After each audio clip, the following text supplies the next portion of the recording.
This looks like it was part of a ship that you cannot even move. I won't be able to move that, no matter if it's anchored into the ground or not. It's way too heavy. So, let's continue to walk on through, because there's a lot more to see through here. So we come up on the old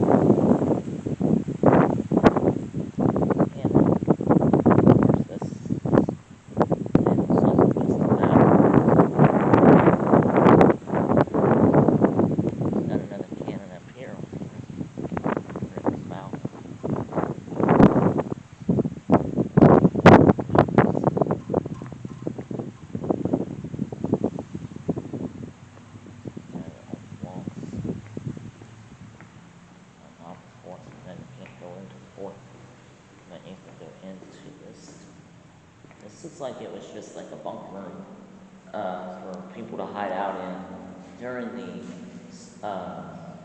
Spanish-American War, when the Spanish came over and tried to take over this land.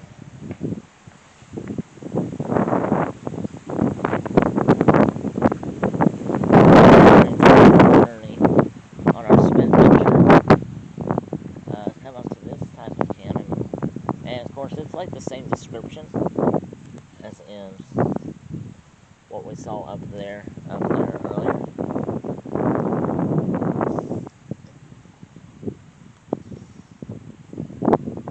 Shield removed. How it was made. Show how it was kind of constructed and what it might have looked like in war. So, press on.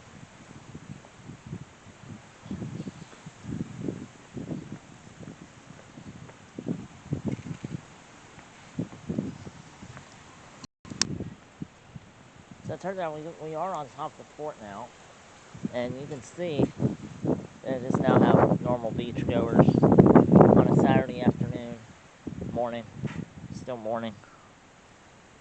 It's really nice up here, but like I said, it's probably really, really hot.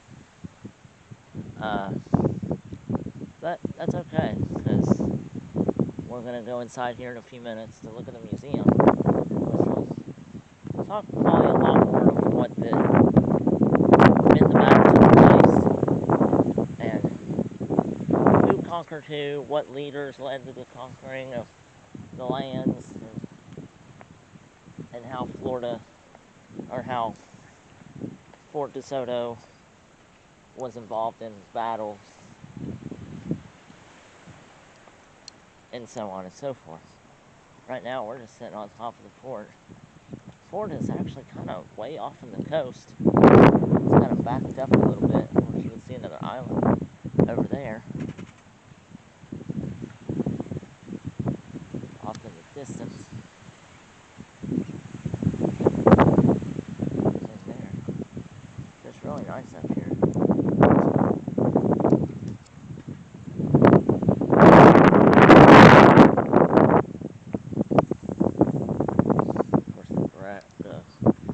Overgrown foliage has covered most of what the fort used to look like, because they didn't have all this back when the fort was in use. Plantations and just a lot of stuff has taken place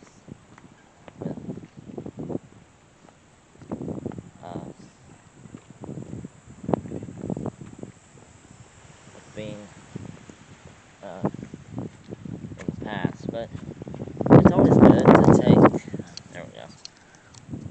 It's always good to take a trip back in time and to think about and reflect on what might have been, what looked like, what would have been like to be here during that time period of 1800, early 1900s, when the fort was in full go, and actually in action when those cannons were firing. And when the Spanish came and tried to take over Florida. But it was quite interesting, I think, because it was also in the middle of the Civil War, so that kind of didn't help us, really. Us as Floridians, so, but, which is okay, because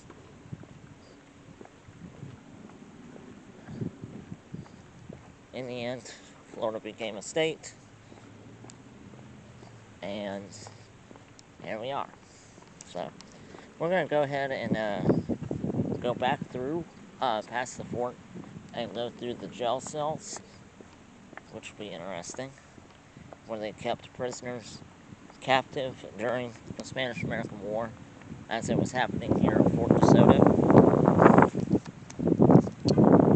So let's go through and take a look. So here we are. We're at kind of sort of the jail cells. What might have looked like inside one of these. Probably wouldn't have been very comfortable, I could say that. There you go, walked right in. Right. So, this is kind of what it would be like in captive during the Spanish-American War here in Fort DeSoto. And these look like they were beds right here. Or are these gray? Oh my word, you can actually see footprints. Okay.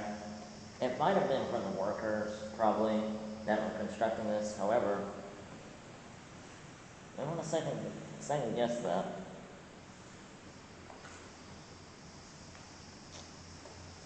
Very interesting. I wonder if these are where beds were, or if these were actually, they look like grave sites. You know what you think?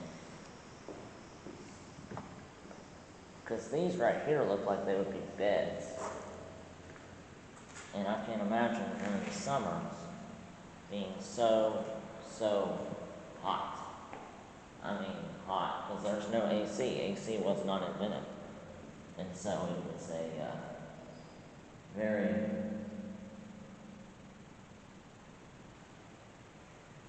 sorry, it smells very odd in here. Stuff on the walls.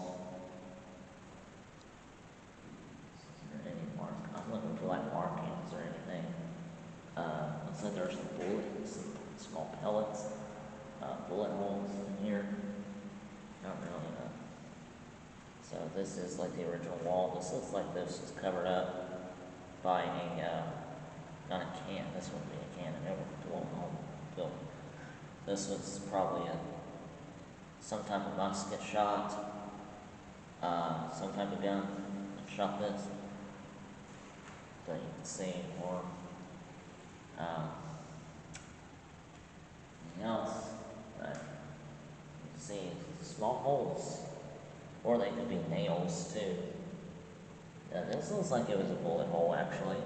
This looks about the diameter of a bullet hole. A palm tree here, broken glass. It's like broken glass up here. Jeez. Smeared off ice.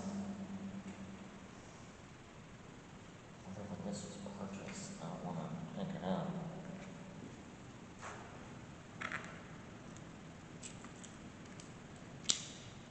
Let's see what it was manufactured.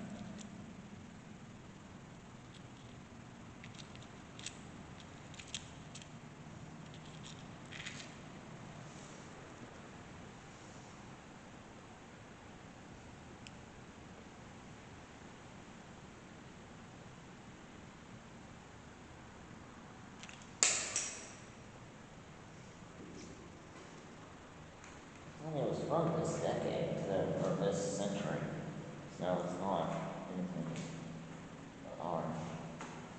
Or that actually might be blood stain. I never thought of that because there's a similar area. And this looks like blood right here. You can see kind of the figure. I wonder if it's, and it looks very dark.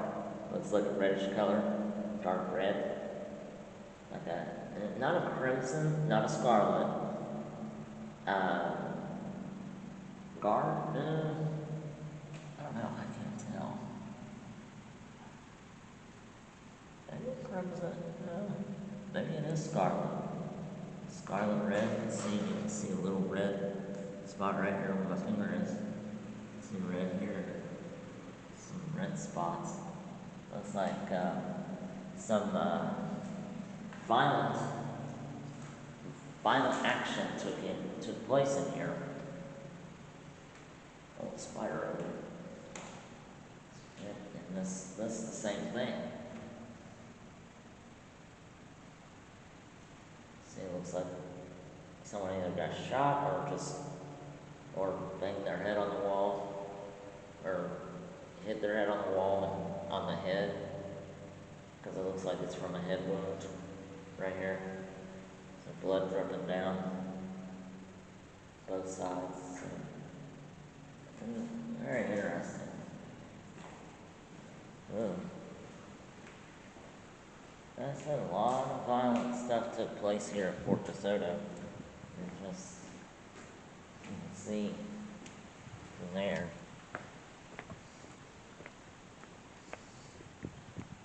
There's one of the main part right here. The dynamo room. The Hornsby after-an oil engine was used inside the dynamo room of the Battery Ladley to provide electricity to fire the mortars and power the searchlight located between the battery and the beach, and for general lighting. The engine would maintain 1 horsepower for 1 hour with a pint of kerosene and had no ignition apparatus. Dynamos charged the batteries which operated the telephone system. Before 1908, there was a well in the rear of the dynamo room which used to supply circulating water for the Hornsby Acton oil engine of the electric plant at Battery Ladley. It was suggested that the well in the rear of the dynamo room, which received the drainage of the surface water, be filled up because it was no longer needed for that purpose.